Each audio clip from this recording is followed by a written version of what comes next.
বলছি যে আমরা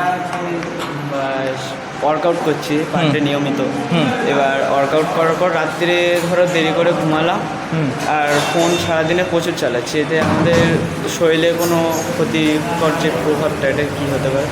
দেখ, শরীরের ক্ষতি বলতে তোর সবথেকে বড় ব্যাপারটা হলো, মনে কর যে অটো বুঝিস তো, অটো বা টোটো কটা চাকা? তিনটে চাকা।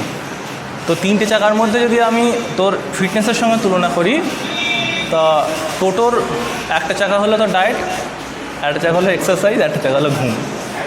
তুই কী করছিস? রাত্রেবেলা ঘুমাচ্ছিস না বলে এখান থেকে তুই বসিরহাটে যাবি, তুই একটা চাকা লিক করে দিচ্ছিস, চাকা গাড়ি একদিকে বসে গিয়েছে। টোটো যাবে বসিরহাট পর্যন্ত না, বসিরহাট হলো তোর ডেস্টিনেশন মানে ফিটনেস গোল। তাহলে ঘুম হলো একটা পার্ট আমার মাসেল গেইন করার জন্য বা বডি ফিট করার জন্য বা মাইন্ড ফিট করার জন্য। বলতে পারলাম? এইবার তুই যদি রাত্রেবেলা না ঘুমাস তাহলে কী হবে? প্রথম কথা হলো, রাত্রেবেলা আমরা যখন ঘুমাই আমাদের বডিতে যত গুড হরমোন আছে, যেরকম serotonin, prolactin, growth hormone, melatonin, dopamine, এইগুলোকে গুড হরমোন বলে, ঠিক আছে? এইগুলো তুই 6 থেকে 7 ঘন্টা ঘুমালে তোর বডিতে উৎপন্ন হয়, যার কারণে তুই সকালবেলা ফ্রেশ অনুভব করিস, ভালো লাগে তোর, ঠিক আছে? তুই যদি রাত্রেবেলা না ঘুমাস সঠিক টাইমে 12টার মধ্যে, তাহলে তোর বডিতে স্ট্রেস হরমোন তৈরি হয়, সেটার নাম হলো কর্টিজল, যার কারণে যারা রাত জাগে দেখবি তাদের পেটে ভুঁড়ি হয়, লোয়ার বেলি ফ্যাট বাড়ে। তো কর্টিজল আমাদের বডিতে ভুঁড়ি তৈরি করতে সাহায্য করে বা স্ট্রেস বাড়াতে সাহায্য করে। রাত্রেবেলা 12টার মধ্যে যদি না ঘুমাস, 12টার মধ্যে কেন? কারণ যে মেলাটোনিন হরমোন আছে ওই হরমোনের পিক কাটা থাকে 12টা পর্যন্ত। 12টার পরে ঘুমালে তুই স্বপ্ন দেখবি, সারা রাত ভালো করে ঘুমাবে না। আর ঘুমের আগে যদি মোবাইল ইউজ করিস, তুই দেখবি মোবাইল রেখে দিয়েছিস কিন্তু এপাশ ওপাশ করছিস, আধা ঘন্টা 1 ঘন্টা পরে ঘুম এসছে।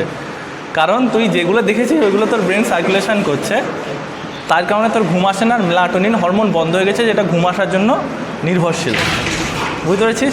এবার তোর কাছে একটা প্রশ্ন হলো, তুই দেখবি আমরা যখন কেউ হাঁটে বা দৌড়ায় সে খুব জোরে জোরে নিঃশ্বাস প্রশ্বাস নেয়, তার মানে তার বডিতে কাজ হচ্ছে।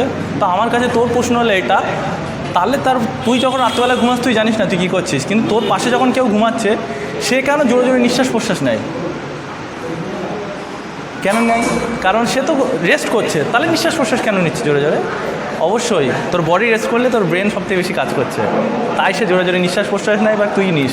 তো রাত্রেবেলা তুই যদি সঠিক টাইমে না ঘুমাস, তোর ব্রেন ঠিকঠাক ফাংশন করতে পারে না, তোর ক্রিয়েটিভিটি নষ্ট হয়ে যায়, তোর ইন্টেলিজেন্সি পাওয়ার নষ্ট হয়ে যায়, তোর পাওয়ার অফ মেমোরি নষ্ট হয়ে যায়। বুঝতে পেরেছিস তো? তো এর কারণে তোর লং টার্ম এফেক্ট পড়ে, তুই লাইফে সাকসেসফুল পেতে পারবি না, ঠিকঠাক সাকসেস হতে পারবি না, তুই ডিপ্রেশনে থাকবি, তোর মানুষের উপরে ট্রাস্ট থাকবে না, তুই নিজের উপরে বিশ্বাস করতে পারবি না। তাই ঘুম এতটা ইম্পর্টেন্ট তোর নিজের লাইফের জন্য, নিজের গ্রোথের জন্য, তার সঙ্গে সঙ্গে তোর ফিটনেস গ্রোথের জন্য। আশা করি তোমরা বুঝতে পেরেছো, যারা এরকম করো নিজের মধ্যে সেই চেষ্টা আনো যাতে সঠিকভাবে সুন্দরভাবে ঘুমাতে পারো আর সুন্দর লাইফ লিড করতে পারো। So to get this kind of information, follow our gym page and follow Mark Academy or Mark Made Mind and Mark Made Muscle.